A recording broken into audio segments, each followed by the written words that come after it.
Hi everyone, this is Deborah. Today we're going to talk about some reasons why it is very difficult. It gets worse when you leave your narcissist. The first one is your brain has changed. Your nervous system has been affected. I still shake because of this. You've been in 24-hour survivor mode for so long. You're overwhelmed.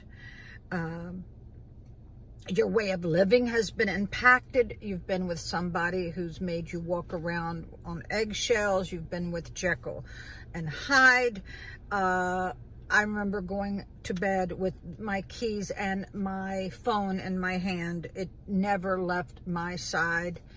I remember having to memorize 911. And your way of living is impacted. This other reason is you have self-destructive habits.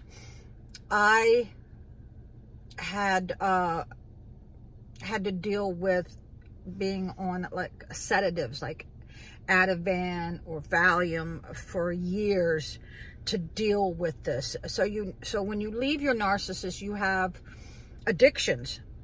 I had to go on Ambien. A lot of people have to deal with, the fact that they've had to self-medicate to deal with their narcissist.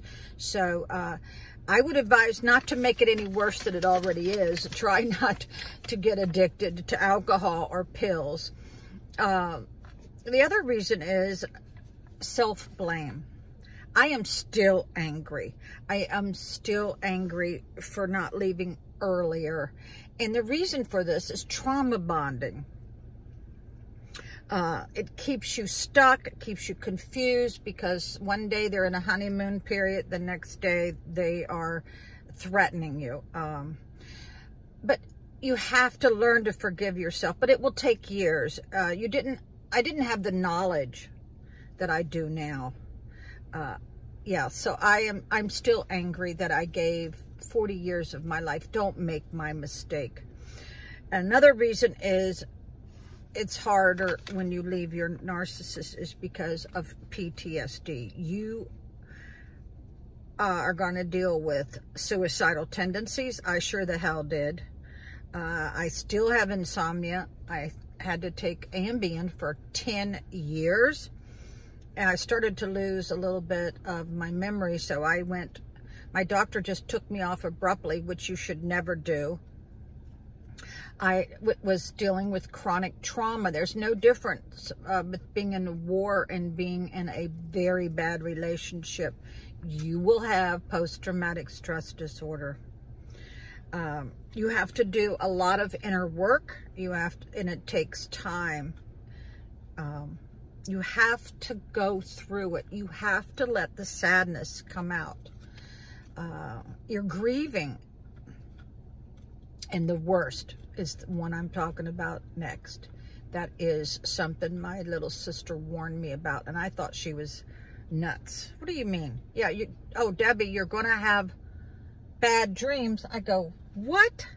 Oh yeah, you're going to have flashbacks and very bad nightmares. I mean, the kind of nightmares that if you had been in a war, you wake up hyperventilating, severe chest pain, you're soaked in sweat.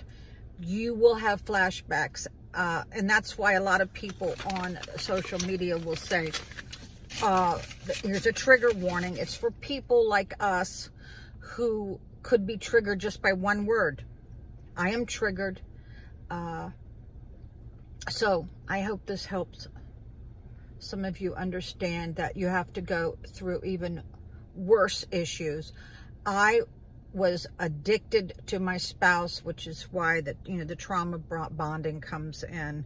I was addicted to him. I was addicted to the drama. Now if I have any kind of drama, I want it out of my life immediately, because I've done the work. So you all have a good day, and thanks for listening.